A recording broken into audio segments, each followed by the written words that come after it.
ഇപ്പൊ ഈ MDMA കേസുമായി ബന്ധപ്പെട്ട് നമ്മൾ പരിശോധിച്ച് നോക്കുമ്പോൾ 100-ലേറെ ചെറുപ്പക്കാരാണ് കള്ളക്കേസിൽ കുടുക്കിയിരിക്കുന്നത്. ഒരു ബന്ധവുമില്ല.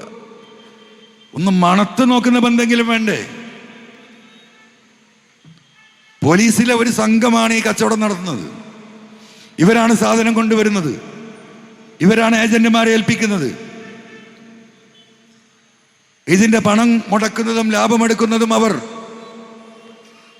എന്നിട്ട് കേസ് വേണം സുജിത് ദാസിന്. അതിനെന്താ പണി?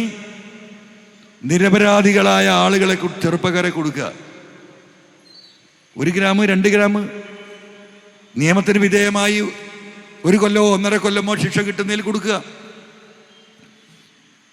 അങ്ങനെ സർക്കാരിന്റെ മുമ്പിൽ, ജനങ്ങളുടെ മുമ്പിൽ, പൊതുസമൂഹത്തിന്റെ മുമ്പിൽ സുജിത് ദാസ് IPS ഏറ്റവും കൂടുതൽ സ്വർണം പിടിച്ചവൻ, ഏറ്റവും കൂടുതൽ MDMA കേസ് പിടിച്ചവൻ. രാഷ്ട്രപതിയുടെ അവാർഡല്ല,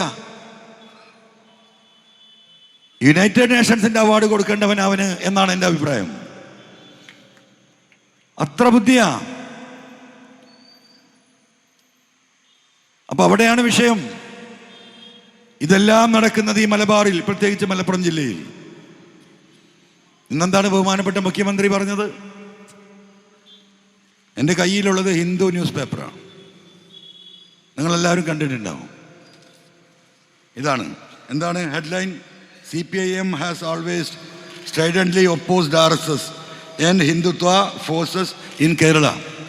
അദ്ദേഹം പറയാണ് CPM ആണ് ഈ ഹിന്ദുത്വ ഫോഴ്സസിനെ ഇവിടെ ഏറ്റവും കൂടുതൽ ശക്തമായി നേരിട്ടിട്ടുള്ളത്. ഞാനത് പറയാനല്ല, അതിലൊരു വാസ്തവമുണ്ട്, അതിൽ തർക്കമില്ല. പക്ഷെ ഇപ്പോഴത്തെ സ്ഥിതി എന്ത്? അവിടെയാണ് പ്രശ്നം. ഇതിൽ അദ്ദേഹം പറഞ്ഞു വരുന്നത് മലപ്പുറം ജില്ല സംസ്ഥാനത്തെ ഏറ്റവും വലിയ ക്രിമിനൽ സംഘത്തിൻ്റെ കേന്ദ്രം. ആരോടാ പറയുന്നത്? ഹിന്ദു ന്യൂസ് പേപ്പറിനോട്. എന്താ മാതൃഭൂമി, മനോരമയും കേരളത്തിലെ മറ്റു പത്രങ്ങളോട് പറയാത്തത്? ചോദ്യമുണ്ടാകും. ഈ വാർത്ത എങ്ങോട്ടാ പോകുന്നത്? നേരെ ഡൽഹിയിലേക്ക്. സദുദ്ദേശമാണോ ദുരുദ്ദേശമാണോ?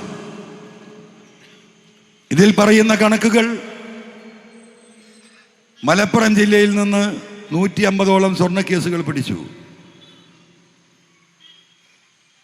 എങ്ങനെയാ മലപ്പുറം ജില്ലയിൽ നിന്ന് പിടിച്ചത്? ഈ എയർപോർട്ട് നിൽക്കുന്നത് എവിടെയാ? മലപ്പുറം ജില്ലയിൽ. ആ എയർപോർട്ടിന്റെ മുറ്റത്തിട്ട് പിടിച്ചാൽ ഈ കേസ് എവിടെയാണ് FIR ഇടുക? മലപ്പുറം ജില്ലയിൽ.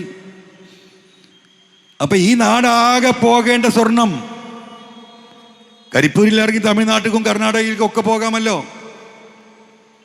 മറ്റു ജില്ലകളിലേക്ക് പോകാമല്ലോ, അവിടെയൊക്കെ ഈ കള്ളക്കടത്ത് സംഘങ്ങൾ ഉണ്ടാകാമല്ലോ.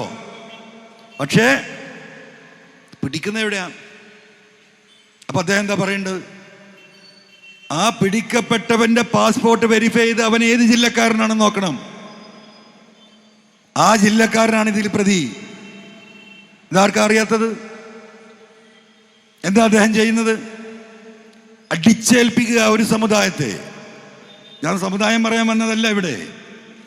പക്ഷെ ഈ പോക്കുണ്ടല്ലോ, വളരെ അപകടകരമായ പോക്കാ. ഇത് ശരിയായ രീതിയിലുള്ള പോക്കല്ല. ഇതാണ് ഇവിടെ ചോദ്യം ചെയ്യപ്പെടുന്നത്.